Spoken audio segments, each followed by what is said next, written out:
Welcome back to Hanidhwani YouTube channel. Monday morning early morning 5 o'clockಗೆ ಎದ್ದು ಮನೆ ಕ್ಲೀನ್ ಮಾಡಿಕೊಂಡು ಪೂಜೆ ಸ್ಟಾರ್ಟ್ ಮಾಡ್ಕೊಳ್ತೀನಿ. ಎವ್ರಿಡೇ ನಂದು ಡೇ ಸ್ಟಾರ್ಟ್ ಆಗೋದು 5 o'clock ಎವ್ರಿಡೇ ಮನೆ ಎಲ್ಲ ಸಾರಿಸಿ ಗುಡಿಸಿ ಪೂಜೆ ಮಾಡಿಕೊಂಡು ಆಮೇಲೆ ಬ್ರೇಕ್ಫಾಸ್ಟ್ ಪ್ರಿಪೇರ್ ಮಾಡ್ತೀನಿ. ಅರ್ಲಿ ಮಾರ್ನಿಂಗ್ ಪೂಜೆ ಮುಗಿಸಿ ಆಮೇಲೆ ಮಿಕ್ಕಿದ ಕೆಲಸ ಎಲ್ಲ ಶುರು ಮಾಡೋದ್ರಿಂದ ಏನೋ ಒಂಥರ ಪಾಸಿಟಿವ್ ವೈಬ್ಸ್ ಫೀಲ್ ಆಗುತ್ತೆ ನನಗೆ. ಹಾಗೆ ಕೆಲಸ ಎಲ್ಲ ಬೇಗ ಕೂಡ ಮುಗಿಯುತ್ತೆ. ಆದ್ದರಿಂದ ಪ್ರತಿದಿನ ಇದೇ ರೂಟೀನನ್ನು ತುಂಬ ದಿವಸದಿಂದ ಫಾಲೋ ಮಾಡ್ಕೊಂಡು ಬರ್ತಾ ಇದ್ದೀನಿ. ಸೊ ಮೊದಲಿಗೆ ಎವ್ರಿಡೇ ಪೂಜೆ ಆಗಿದ ತಕ್ಷಣ ಮೊದಲು ಹಾಲು ಕಾಯಿಸ್ಕೊಳ್ತೀನಿ. ಆಮೇಲೆ ಟೀ ಅಥವಾ ಕಾಫಿ ಮಾಡಿಕೊಂಡು ನೆಕ್ಸ್ಟು ಬ್ರೇಕ್ಫಾಸ್ಟ್ ಪ್ರಿಪೇರ್ ಮಾಡ್ತೀನಿ. ಹಾಲು ಕಾಯಿಸ್ಕೊಂಡು ದೇವರಿಗೆ ನೈವೇದ್ಯ ಪ್ರಿಪೇರ್ ಮಾಡ್ಕೊಳ್ತಾ ಇದ್ದೀನಿ. ಯೂಶ್ವಲಿ ನಾನು ರವೆದೇನೆ ಪಾಯಸ ಮಾಡ್ಕೊಳ್ಳೋದು, ಇದೇ ಪ್ರಸಾದ ಜಾಸ್ತಿ ಮಾಡ್ಕೊಳ್ಳೋದು. ಹಾಗೆ ಶಾವಿಗೆ ಪಾಯಸ ಒಂದು ಮಾಡ್ತೀನಿ.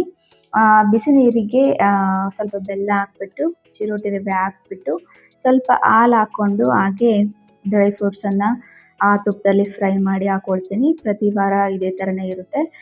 ಒಂದು 2ರಿಂದ 3 ಮಾಡ್ಕೊಳ್ತೀನಿ. ಸಮ್ಟೈಮ್ಸ್ ಸ್ವೀಟ್ ಪೊಂಗಲ್ ಮಾಡ್ಕೊಳ್ತೀನಿ, ಒಂದೊಂದು ದಿವಸ ಇದನ್ನು ಮಾಡ್ಕೊಳ್ತೀನಿ, ಕೆಲವೊಂದು ದಿವಸ ಶಾವಿಗೆ ಪಾಯಸ ಮಾಡ್ಕೊಳ್ತೀನಿ.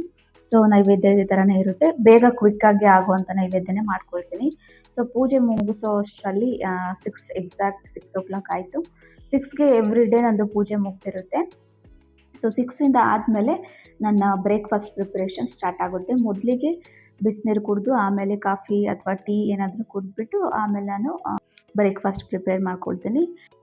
ಮಂಡೇ ಮತ್ತು ಫ್ರೈಡೇ ನಾನು ಸ್ವಲ್ಪ ಪೂಜೆ ಲೇಟ್ ಆಗೋದ್ರಿಂದ ಸ್ವಲ್ಪ ಬೇಗ ಈಸಿಯಾಗಿ ಆಗುವಂಥ ಬ್ರೇಕ್ಫಾಸ್ಟನ್ನೇ ಆಲ್ಮೋಸ್ಟ್ ಆಲ್ ಮಾಡ್ಕೊಳ್ತೀನಿ. ಸೊ ಇವತ್ತು ನಾನು ಬ್ರೇಕ್ಫಾಸ್ಟ್ಗೆ ಅವಲಕ್ಕಿ ಮಾಡ್ಕೊಂಡಿದ್ದೆ. ಪೋಹ ಅಂತ ಹೇಳ್ತಾರೆ, ತುಂಬ ಚೆನ್ನಾಗಿರುತ್ತೆ. ಅವಲಕ್ಕಿ ಸ್ವಲ್ಪ ಗೊಜ್ಜು ಜಾಸ್ತಿ ಹಾಕಿ ಮಾಡಿದ್ರೆ ತುಂಬ ಚೆನ್ನಾಗಿರುತ್ತೆ. ಹಾಗೆ ನನಗೋಸ್ಕರ ಟೀ ಮಾಡಿಕೊಂಡೆ. ಟೀ ಕುಡ್ದಾದ್ಮೇಲೆ ಧ್ವನಿಗೆ ಬ್ಯಾಗ್ ಎಲ್ಲ ರೆಡಿ ಮಾಡಿಕೊಂಡು ಧ್ವನಿನ ರೆಡಿ ಮಾಡಿಸಿ ಧ್ವನಿ ಪ್ರಾರ್ಥನೆ ಮುಗಿಸಿ ರೆಡಿಯಾಗಿ ಸ್ಕೂಲಿಗೆ ಹೊರಟಳು. ಎವ್ರಿಡೇ ಧ್ವನಿ ಸ್ಕೂಲಿಗೆ ಹೋಗೋದು 9 o'clock ಅಷ್ಟರಲ್ಲಿ ನಂದೆಲ್ಲ ಕೆಲಸನ ಆಲ್ಮೋಸ್ಟ್ ಆಲ್ ಮುಗಿಸ್ಕೊಂಡಿರಬೇಕು. ಹಾಗಾದರೆ ನನಗೆ ನೆಕ್ಸ್ಟ್ ಈಸಿ ಆಗುತ್ತೆ ಮಿಕ್ಕಿರೋ ಕೆಲಸ ಮಾಡ್ಕೊಳ್ಳೋದಕ್ಕೆ. ನಾನು ಕೂಡ ಬಂದು ಬ್ರೇಕ್ಫಾಸ್ಟ್ ತಿಂದು ಹಾಗೆ ದಿನಸಿ ತೊಗೊಬಂದಿದ್ವಿ, ಅದೆಲ್ಲದನ್ನು ಕೂಡ ಎತ್ತಿಡ್ತಾ ಇದ್ದೆ. ಈ ಬಾರಿ ದಿನಸಿ ಸ್ವಲ್ಪ ಬೇಗನೆ ತೊಗೊಬಂದ್ವಿ. ಯಾಕೆ ಅಂತಂದರೆ ಕೆಲವೊಂದು ವಸ್ತುಗಳು ಖಾಲಿಯಾಗಿತ್ತು, ಅದಕ್ಕೋಸ್ಕರ ಸ್ವಲ್ಪ ಬೇಗನೆ ಶಾಪಿಂಗ್ ಮುಗಿಸ್ಕೊಬಂದ್ವಿ. ಸೊ ಲಾಸ್ಟ್ ಮಂತು ನಾನು ಶಾಪಿಂಗ್ ಎಲ್ಲ ಎಷ್ಟಾಗುತ್ತೆ ನಮ್ಮ ಮಂತ್ಲಿದು ಮತ್ತು ಏನೆಲ್ಲ ರೆಗ್ಯುಲರ್ ತೊಗೊಬರ್ತೀನಿ ಅನ್ನೋದನ್ನು ನಾನು ವಿಡಿಯೋದಲ್ಲಿ ತಿಳಿಸಿದ್ದೆ. ಈ ಸರಿ ನೋಡ್ತಾ ಇದ್ದೀರಾ ಈ ದಿನಸಿ ಎಷ್ಟಾಗಿರ್ಬೋದು ನಮ್ಮದು ಟೋಟಲ್ ಶಾಪಿಂಗ್ ಅಂತ ಗೆಸ್ ಮಾಡಿ ಕಮೆಂಟಲ್ಲಿ ತಿಳಿಸಿ ನೋಡೋಣ. ಹಾಗೆ ಈ ಬೌಲನ್ನು ಸೆರಾಮಿಕ್ ಬೌಲ್ ಕೂಡ ಚಿಕ್ಕದು ಬೌಲ್ ತೊಗೊಂಬಂದೆ. 35 rupeesಗೆ ಒಂದು, ತುಂಬ ಚೆನ್ನಾಗಿತ್ತು. ಶೇಪ್ ಡಿಸೈನ್ ಕೂಡ ಚೆನ್ನಾಗಿತ್ತು. ಹಾಗೆ ಈ 6 ಪ್ಲೇಟ್ಸ್ಗೆ ಬಂದುಬಿಟ್ಟು 89 rupees ಆಗಿತ್ತು. ಇದು ಕೂಡ ನನ್ನ ಹತ್ರ ಇರಲಿಲ್ಲ, ತೊಗೊಳ್ತಾ ಇದ್ದೀನಿ. ಸೊ ತುಂಬ ಐಟಮ್ಸ್ ನನ್ನ ಹತ್ರ ಇಲ್ಲ. ಸೊ ನನಗೆ ನೆಸೆಸಿಟಿ ಇದ್ದ ಮಾತ್ರ ತೊಗೊಂಡಿದ್ದೆ ನಾನು. ಈಗ ಸ್ವಲ್ಪ ಒಂದು ಮಂತ್ಲಿ ಒಂದೊಂದೇ ತೊಗೊಳ್ತಾ ಇದ್ದೀನಿ, ಯಾಕಂದರೆ ಒಟ್ಟಿಗೆ ತೊಗೊಳ್ಳೋಷ್ಟು ಕಾಸು ಇರೋದಿಲ್ಲ. ಸೊ ಅದಕ್ಕೋಸ್ಕರ ಮಂತ್ಲಿ ಒಂದೊಂದೇ ಆ್ಯಡ್ ಮಾಡ್ಕೊಳ್ತಾ ಹೋಗ್ತಾ ಇದ್ದೀನಿ. ಹಾಗೆ ಅದೆಲ್ಲ ಎತ್ತಿಟ್ಕೊಂಡು ಸ್ವಲ್ಪ ಮಿಕ್ಕಿರೋ ಕೆಲಸ ಎಲ್ಲ ಮುಗಿಸ್ಕೊಂಡೆ. ಸಂಜೆ ಸ್ವಲ್ಪ ಹಸಿವಾಗ್ತಾ ಇತ್ತು, ಅದಕ್ಕೋಸ್ಕರ ಬೇಲ್ಪುರಿ ಮಾಡ್ಕೊಂಡಿದ್ದೆ.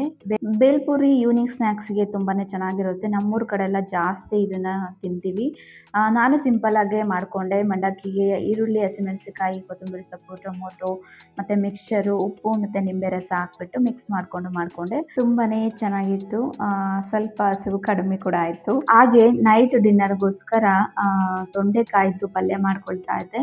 ತುಂಬಾ ದಿನ ಆಗಿಬಿಟ್ಟಿತ್ತು ತೊಂಡೆಕಾಯಿ ಪಲ್ಯ ಮಾಡ್ದೇನೆ. ಸೊ ಮೊದಲಿಗೆ ನೀಟಾಗಿ ವಾಶ್ ಮಾಡಿಕೊಂಡು ಕಟ್ ಮಾಡ್ಕೊಳ್ತಾ ಇದ್ದೀನಿ.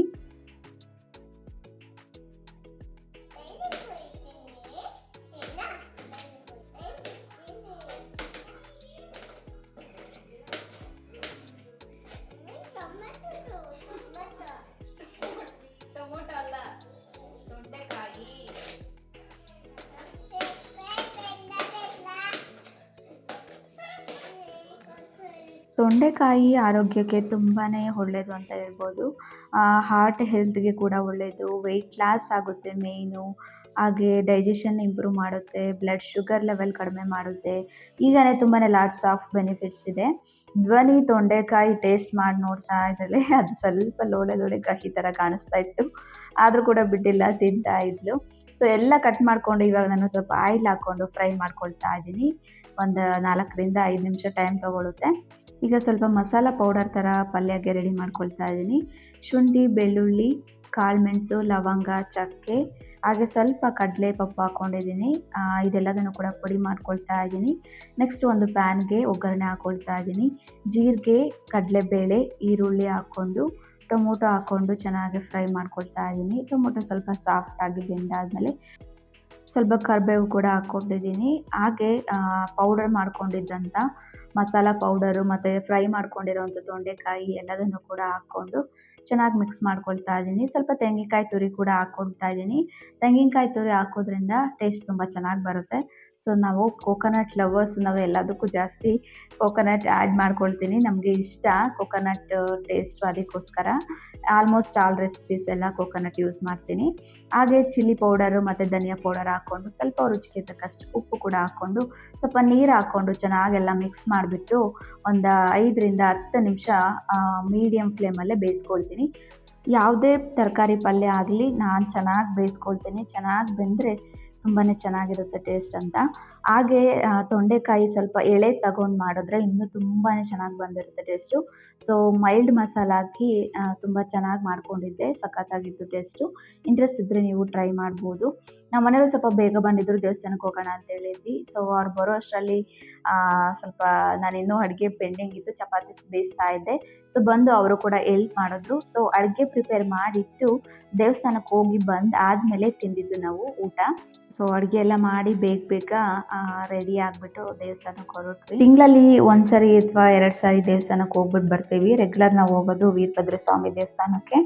ಅದೇನೋ ಗೊತ್ತಿಲ್ಲ, ದೇವಸ್ಥಾನಕ್ಕೆ ಹೋದರೆ ಏನೋ ಒಂಥರ ಖುಷಿ. ಬೆಳಿಗ್ಗೆಯಿಂದ ದೇವಸ್ಥಾನಕ್ಕೆ ಹೋಗ್ಬೇಕಂತ ಅನಿಸಿದ್ದು, ಬಟ್ ಹೇಳಿರಲಿಲ್ಲ. ಸಂಜೆ ಫೋನ್ ಮಾಡಿ ಹೇಳಿದೆ. ಹೇಳಿದ ತಕ್ಷಣ ಅವರು ಹತ್ರನೇ ಇದ್ದರು ಅಂತ ಹೇಳ್ಬಿಟ್ಟು ಬಂದು ರೆಡಿಯಾಗಿ ಹೋಗ್ಬಿಟ್ಟು ಬಂದ್ವಿ. ಫುಲ್ಲು ಖುಷಿ ಆಯಿತು ದೇವಸ್ಥಾನಕ್ಕೆ ಹೋಗಿ ಬಂದಿದ್ದು. ಬಿಟ್ಟರೆ ಡೈಲಿ ದೇವಸ್ಥಾನ ಹತ್ರ ಇದ್ದಿದ್ರೆ ಡೈಲಿ ದೇವಸ್ಥಾನಕ್ಕೆ ಹೋಗ್ತಾ ಇದ್ದೆ. ಸೊ ವೀರಭದ್ರ ಸ್ವಾಮಿ ನಮ್ಮ ಮನೆ ದೇವರಾಗಿರೋದ್ರಿಂದ ರೆಗ್ಯುಲರ್ ಅಲ್ಲೇ ಜಾಸ್ತಿ ಹೋಗ್ಬಿಟ್ಟು ಬರ್ತೀವಿ. ಸೊ ಹೋಗಿ ನಾವು ದೇವಸ್ಥಾನದಿಂದ ಬರೋ ಅಷ್ಟರಲ್ಲಿ 8:30 ಆಗಿತ್ತು. ಬಂದು ಊಟ ಮಾಡಿ ಮಂಡೇ ಹ್ಯಾಪಿಯಾಗಿ ಕಂಪ್ಲೀಟ್ ಆಯಿತು. ಈ ವಿಡಿಯೋ ನಿಮಗೆ ಇಷ್ಟ ಆಯಿತು ಅಂತ ಭಾವಿಸ್ತೀನಿ. Thank you for watching.